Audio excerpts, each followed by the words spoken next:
마음 고치세요. 마음을 공부하세요. 마음에 대해서 아세요. 마음을 인식하세요. 불교는 마음이잖아요. 마음을 강조하는 이유가 거기 있어요. 그리고 가끔 보면은 불교를 전혀 모르는 사람들이 어떻게 얘기를 해요? 거기 가야 빌어야 되는지 여기 가서 빌어야 되는지. 불교는 비는 종교가 아니야. 사실은 불교는 내 스스로를 인식하는 거예요. 어떻게? 있는 그대로를. 그래서 전혀 우리는 열애라고 한단 말이에요. 있는 그대로를 보는 분. 있는 그대로 못 보기 때문에 우리 괴로운 거죠. 있는 그대로 보면 세상은 괴로울 게 별로 없어요. 세존이셔 저희가 이제 즐거이 비유로서 이 뜻을 밝히겠나이다.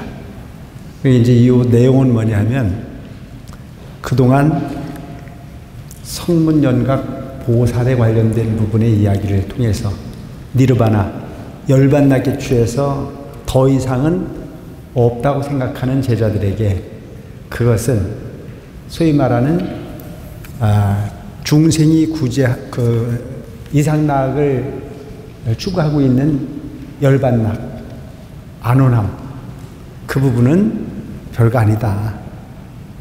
그래서 더 큰 안육따라 삼맥삼보리, 이것은 여러분 딴 얘기가 아니에요. 무상정등정각이라는 말과 안육따라 삼맥삼보리라고 하는 말과 성불이라고 하는 말은 다르지 않은 말이에요. 그래서 성불이라고 하는 부분은 이룰 성자에 부처, 불자, 부처를 이루는 거예요. 그래서 중생과 부처의 차이는 뭐냐면 중생은 깨닫지 못한 부처야. 깨달음을 얻으면 부처가 되는 거예요. 그래서 불교의 궁극적 목표는 바로 안육따라 삼맥삼보리 성불이란 말이죠. 그래서 오늘 우리가 인사를 할 때도 보면 성불하세요 라고 이야기를 하는 이유는 뭐냐면 부처 되세요 라고 하는 얘기 나왔죠. 엄청난 이야기죠. 부처 되세요. 부처를 이루라. 그래서 불교의 불종자, 불성의 성품을 가지고 있는 존재이기 때문에 우리는 함부로 대하면 안 됩니다. 전번에 우리 법회 때 오셨던 원로원장 스님이 하는 이야기가 아니 우리가 모든 제불에게 공양을 올리는 것 자체가 쉬운 일이 아니지 않느냐. 수많은 부처에게 어떻게 공양을 올릴 수 있느냐. 공양은 깨달은 분들에게만 올리는 부분이 아니고 여러 가지 공양 형태가 있다. 찬탄하는 것만으로도, 상대방을 없이 여기지 않는 것만으로도 너가 성불할 수 있다라고 하는 부분으로 말 한마디 하는 것까지도 공경일 수 있고 공양일 수 있다. 그래서 여기서 이야기하고 있는 부분은 이제 그 안육따라 삼맥삼보리를 얻는 부분을 어떻게 설명을 하느냐. 비유로서 설명을 하겠습니다. 비유. 여기서 이야기하고 있는 비유는 장자와 궁자의 비유다. 앞에서도 비유가 여러 번 있었지 않습니까? 그래서 그 앞에서 나온 그 비유라는 자체는 어떤 거냐면은 그 불타는 집에서 화택류, 아버지가 아이들을 구제하기 위해서 뭐를 얘기했습니까? 장난감을 이야기했어요. 그래서 양이 끄는 수레, 소가 끄는 수레, 사슴이 끄는 수레, 이 세 가지 수레가 있으니 가지고 나와 놀아라 라고 이야기를 하는 비유를 통해서 그 아이들이 그 수레를 갖고 놀고자 하는 욕구에 의해서 스스로 뛰어나오는 비유. 그러니까 불교는 궁극적으로 어떤 거냐면 누군가를 어디로 데려다 주는 게 아니에요. 여기에 너희들이 가지고 놀아서 지루하지 않을 만큼 좋은 장난감이 있으니 가지고 와서 놀아라 라고 하는 건 아버지가 꼬셔서 이야기를 했지만 뛰어나온 것은 누가 뛰어나온 거예요? 뛰어나온 건 누가 뛰어나왔어요? 스스로 뛰어나왔잖아. 이게 불교란 말이에요. 불교는 스스로 내가 하지 않으면 안 돼.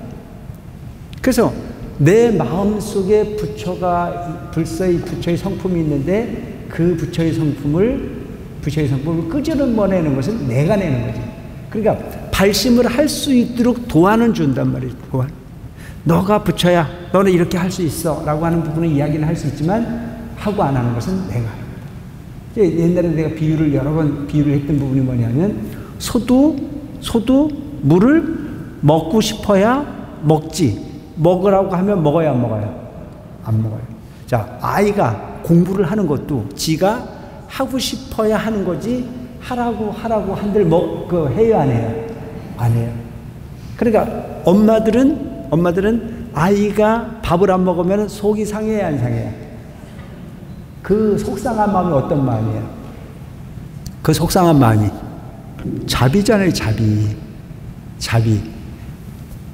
내 품으로 낸 자식이 그 밥을 먹으면 편안해서 힘을 얻을 텐데 밥을 안 먹고 있는 그 아이가 너무너무 안타까우니까 한 입만 먹어달라고 사정을 해야 안 해요? 하잖아요. 한 입만 먹어달라고 사정하는 그놈은 그걸 먹고 나가지고 부모에게 뭐라 그래요? 엄청난 걸 베푼 것인 양 생각하잖아요. 안 길러봤어요? 아니 져줘라고 먹으라고 사정을 했는데도 그거 한 숟갈 받아 먹고 나가지고 지는 엄청나게 엄마를 위해서 선심 쓴 것처럼 착각을 해야 안 해요? 우리가 지금 그러고 있다니까. 이 도량에 와서 부처님 가르침을 실행하고 믿고 따르고 공부하는 것 자체는 누구 좋으라고? 본인들 좋으라고. 그런데 마치 스님이 오세요 이 좋은 법문 들으셔야 됩니다, 이때 안 들으면 들을 수가 없습니다라고 사정을 하니까 마치 월도 스님을 위해서 온 것처럼. 그래 안 그래? 그러니까 나한테 가끔 하는 얘기가 뭐라고 그러는 줄 알아? 스님, 난요 정말 열심히 합니다. 그래서 어쩌라고? 나는 기도도 열심히 하고요, 나는 시주도 열심히 하고요, 나는 봉사도 열심히 하고요, 나는 당연히. 아니 그래서 누구 좋으라고? 나? 그런데 마치 우리는 어린아이 같은 마음이 있어. 그래서 우리를 가지고 뭐라고 그래? 따라하세요. 애늙은이. 나이는 먹었는데 마음은 애늙은이란 말이에요. 애가 늙었으니까. 근데 우리는 육신이 늙는 것은 어쩔 수 없지만 마음이라고 하는 부분을 어른이 될 수 있도록 성숙되어 줄 필요가 있다. 그래서 이제 비유라고 하는 부분이 지금 이렇게 법화경이라고 하는 위대한 경전, 이 법화경이라고 하는 경전이 얼만큼 위대한가를 계속 강조를 하고 있는 겁니다. 지금 법화경이라고 하는 부분에 왔으니 안육다라 삼맥 삼불이를 이야기하고 무상정등 저각을 이야기하고 성불을 이야기해야지. 그 전에는 그런 얘기 한 바가 없어요. 그래서 이 법화경이라고 하는 이치를 계속 설명하는 거예요. 그 법화경이라고 하는 경이 말하고자 하는 부분 자체는 일체중생의 시류불성이다, 너가 부처다 라고 하는 부분을 가르치게 하는 겁니다. 그래서 그런 비유를 다양하게 하고 있는 것이 지금 이런 그 비유에 대한 비유를 설명하고 있는 내용들이다. 그래서 이제 어떤 비유를 하고 있는지 지금부터 한번 보자고요. 이 뜻을 밝히겠나이다. 어떤 사람이 어렸을 적에 아버지를 버리고 도망하여, 그리고 이게 뭐냐면 가출 소년. 요즘도 가끔 보면 가출하는 아이들이 있어요, 없어요? 요즘은 많지 않죠? 우리 때는 많았어요. 그래서 우리는 그 부분을 그 당시에 뭐라 하냐면 갱갱이 간다. 갱갱이 간다 소리를 갱갱이라고 하는 말이 뭐냐면 강경 간다, 강경. 충남 강경이라고 하는 곳이 있어요. 그래서 그 당시 강경이라고 하는 곳이 살기가 꽤 괜찮았던 곳인 것 같아요. 일자리가 많았겠죠. 그러니까 저 중부 이쪽 지역의 애들이 탈선을 해서 어딜 가면 갱갱이 간다는 얘기를 해. 갱갱이라고 하는 얘기가 나중에 보니까 강경이라고 하는 것이에요. 강경 갔다. 가출하면 주로 어딜 가면 강경을 갔다는 얘기가 되겠죠. 그래서 그 가출 소년들이 많았는데 그 가출한 사람들이 나가면 대접받고 사나요? 예? 속된 말로 집 나가면 개고생이지. 부모 밑에 있을 때 최고 행복한 건데도 불구하고 욕구 충족이 되지 않으니까 그런 경우들이 왕왕 있었다. 근데 여기서는 이제 그 사연은 조금 다르긴 하지만 아버지를 버리고 도망을 해서 오랫동안 다른 나라에 머무르기를 10년이나 20년에서 50년이 되었다 하사다. 어렸을 때 아버지의 위태리에서 살고 있던 아이가 집을 나가가지고 집을 못 찾아가는 거예요. 그래서 10년, 20년 내지는 50년이라고 하는 세월이 지났다. 나이는 이미 든 데다가 궁하고 가난해서 아버지 슬하에서 공부를 하고 뭐 이렇게 실력을 길렀어도 될까 말까 한데 집을 나가가지고 50년 세월을 보냈으니까 이제 완전히 늙었지 않습니까? 그런데 나이가 든 데다가 궁하고 가난해서 사방으로 떠들면서 동가숙 서가식을 하면서 이리저리 의식을 구하다가 옷과 먹거리를 구하다가 점점 흘러다니다가 우연히 본국으로 향한나이다. 본래 도망쳐 나왔던 아버지가 머물렀던 그 나라로 가게 되었다. 그의 아버지는 그의 아버지는 원래부터 아들을 찾아 나섰다가 찾지 못하며, 그러니까 흔히 보면 아이가 가출을 했으면 부모는 밤잠을 자요, 못 자요? 못 자요. 죽으면서도 임종에 들 때도 오직 그 자식을 걱정하고 눈을 못 감는 것이 아버지의 마음이고 어머니의 마음이다.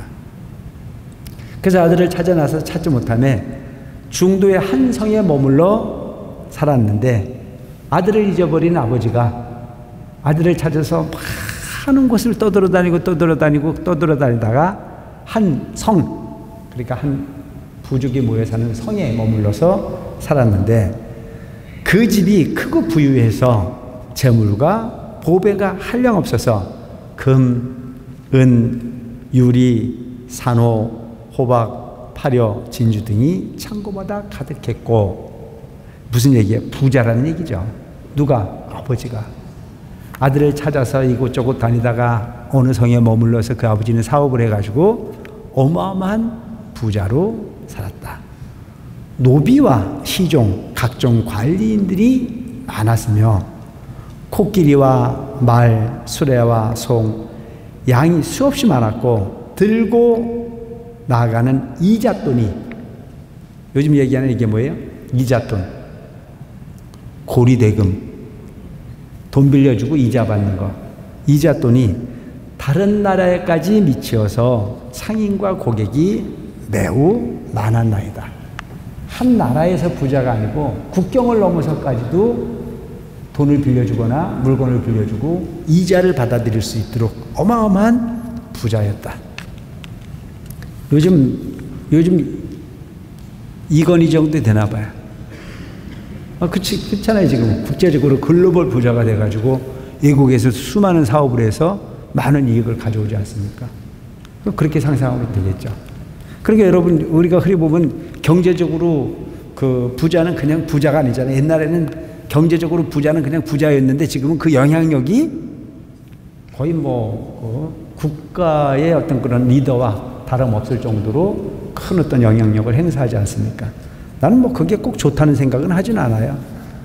얘기했지만 이 세상은 인식의 세상이에요. 내가 이제 여러분들이 불교대학 다음 학년은 이제 2학년으로 올라가는 분들은 명상을 강의를 할 거예요. 명상 강의를 하는데, 어려운 명상이 아닌 싱잉보를 중심으로 테라피 이런 부분을 위해서 마음을 찾아갈 수 있도록 하는 강의가 한 강좌가 이루어질 거고, 이제 천수경을 이제 광도 스님께서 또 연구한 책이 있어요. 그래서 천수경을 아주 깊이 있게 이렇게 강의를 하겠다고 해가지고 2학년으로 올라갈 사람들은 이제 그 두 강좌를 아마 1년 공부를 하게 될 거고, 새로운 1학년으로 들어오신 분들은 이제 커리큘럼을 좀 바꿔서 한 강좌는 불교학 개론 중심으로 하고, 한 강좌는 이제 유식이라고 해가지고 마음의 세계에 대해서 이렇게 설명할 수 있도록 지금 기회를 만들려고 하는데, 바로 그런 부분들이 이제 이루어지는 부분들이 보면 마음 세계라고 하는 부분이 인식의 세상. 그러니까 이 세상은 창조하는 부분, 내가 계속 얘기하지만 얼만큼 가져야 행복하고 뭔 짓을 해야 행복한 것은 뭐예요? 식으로 얻어지는 부분이 영역일 수가 없어요. 탐욕의 영역이에요. 많이 가져야만 행복한 거 아니에요.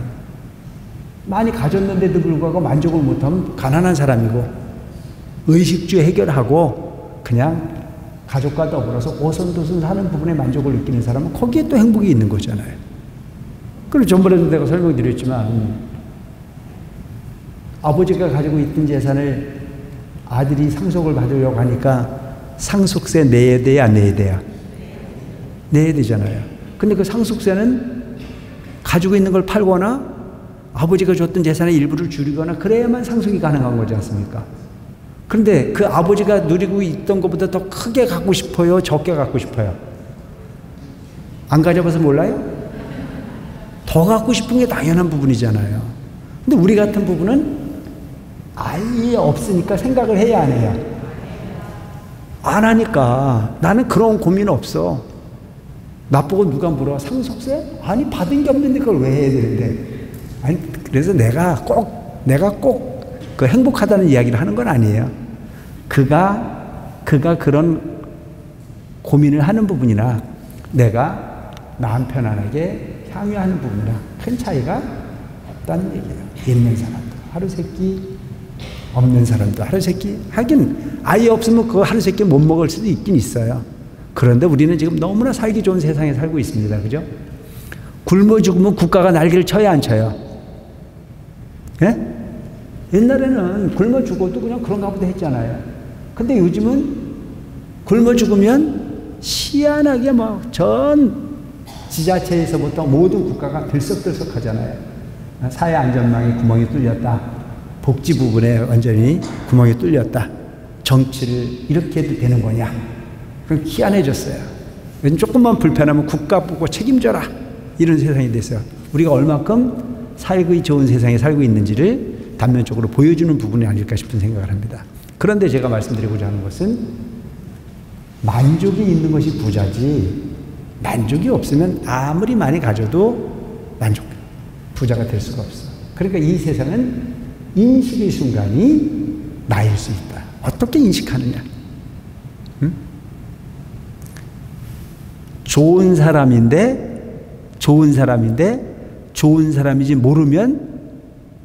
모르면 내가 좋은 사람을 놓치는 거잖아요. 그래서 놓치고 후회를 해야 안 해요? 놓치고 후회를 하잖아요.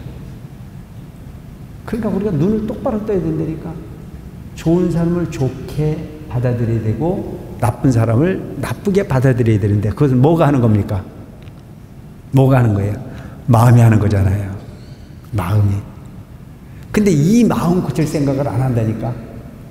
이 마음이 병이 들어가지고 마음이 세상을 잘못 인식하면 거꾸로를 인식할 수밖에 없고 거꾸로 인식하고 거꾸로 판단하다 보면 모든 부분이 다 어떻게 와요? 괴로움으로 올 수밖에 없는 부분이에요. 그래서 항상 우리가 하는 얘기가 마음 고치세요. 마음을 공부하세요. 마음에 대해서 아세요. 마음을 인식하세요. 불교는 마음이잖아요. 마음을 강조하는 이유가 거기 있어요.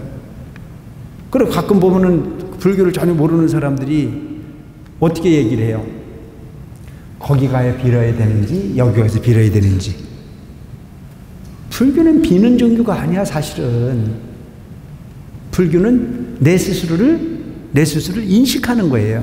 어떻게? 있는 그대로를. 그래서 전혀 우리는 열애라고 한단 말이에요. 있는 그대로를 보는 분.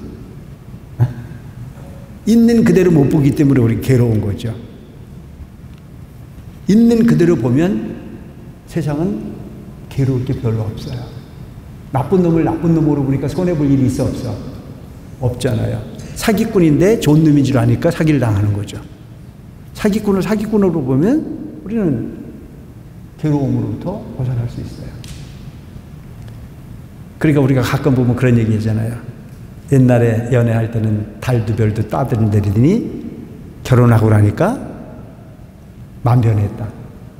맘 변한 거예요. 원래 그런 놈이에요. 에? 속은 거지. 속은 거예요. 속은 거. 근데 우리는 흔히 보면 상대방을 이야기하기 전에 내가 그를 착각해서 봤다라고 하는 부분이 잘못되어진 의식은 생각하지 않는 거죠.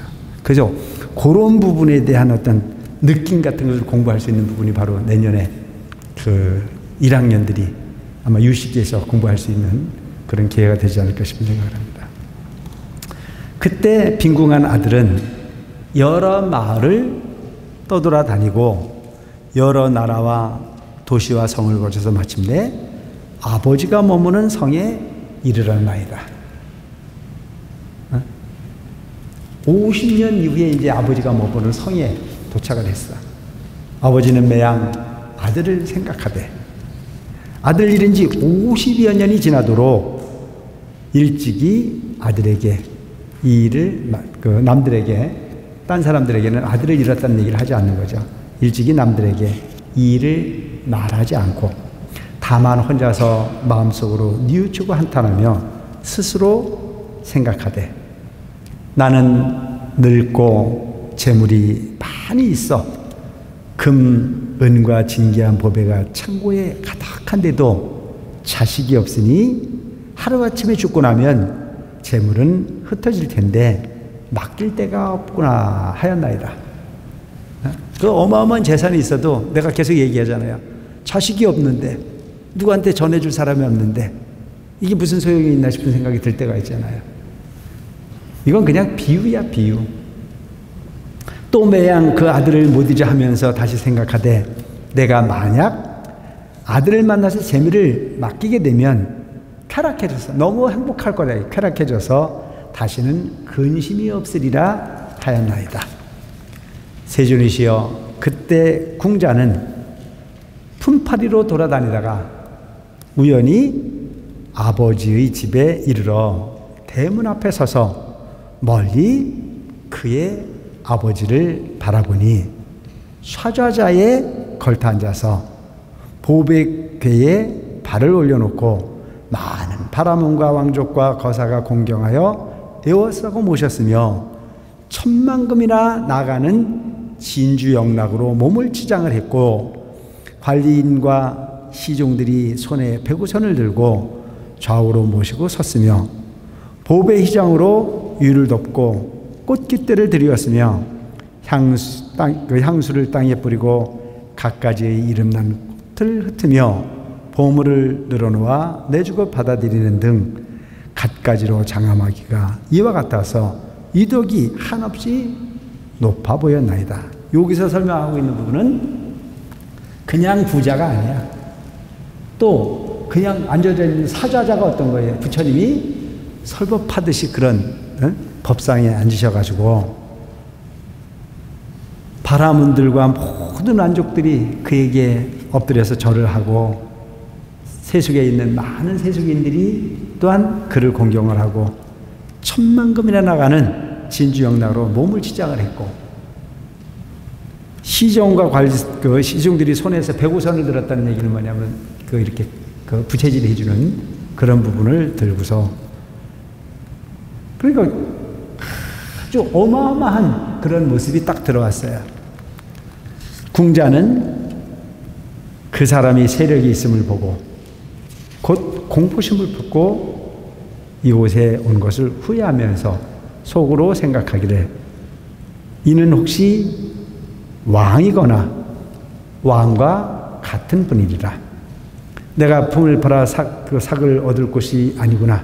차라리 가난한 동네에 가서 일자리를 찾아 힘들여 일하여 옷과 밥을 쉽게 얻는 것만 갖지 못하리라.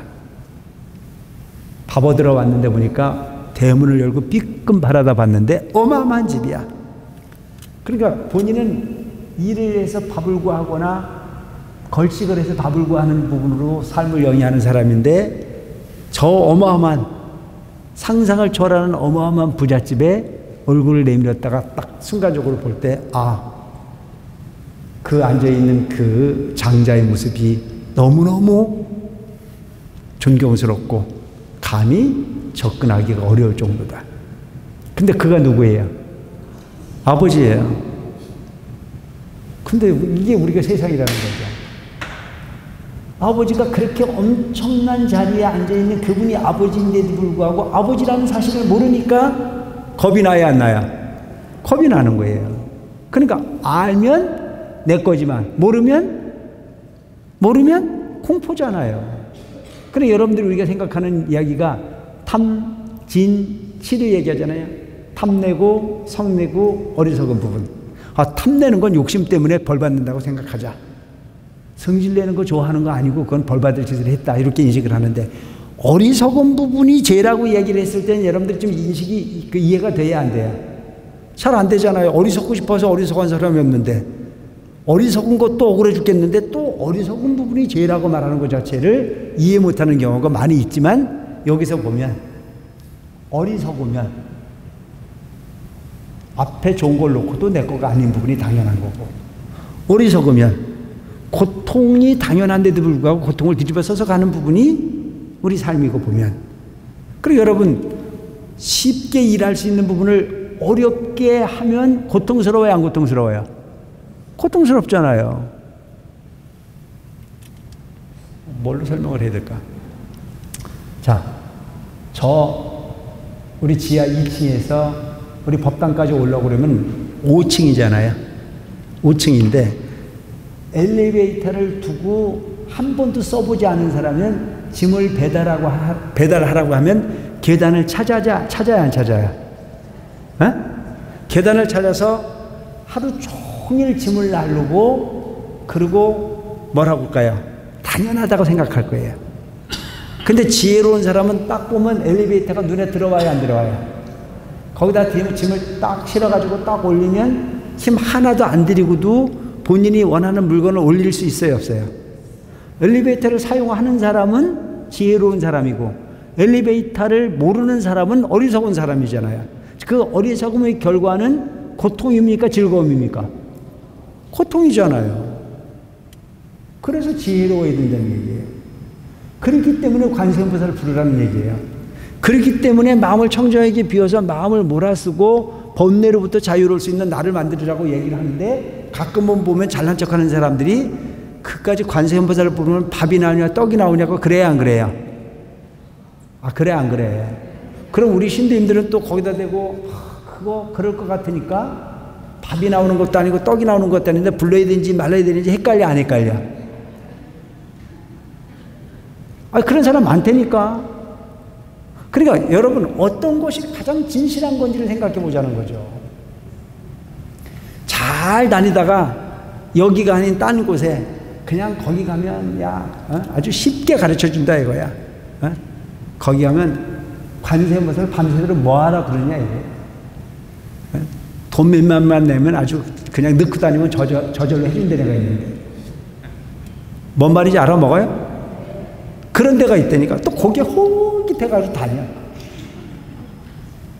그 바보 중에 상바보 짓을 하면서도 야근 고양이 밤는 어두운 거예요.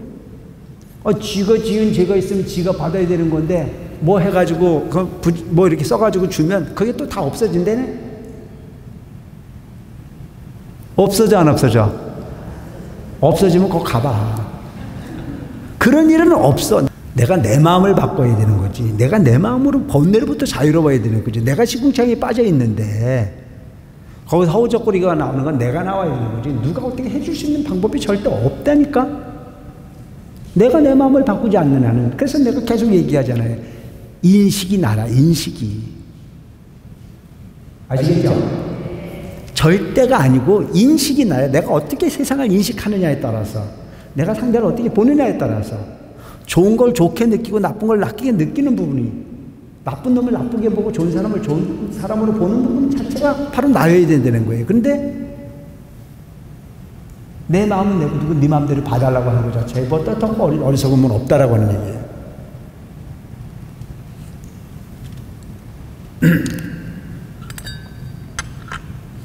그래서 부자 아버지를 보고도 아버지라는 사실을 모르니까 공포감을 느낀 거 아니에요. 그래서 이곳에 오래 머무르다가는 혹 눈에 띄기만 하면 핍박당해서 강제로 나를 잡아 부릴 것이다. 이러한 생각을 하고 재빨리 달아는 나이다. 누가? 아들이. 그러니까 굴러온 복을 찾어요, 안 찾어요? 찾잖아요.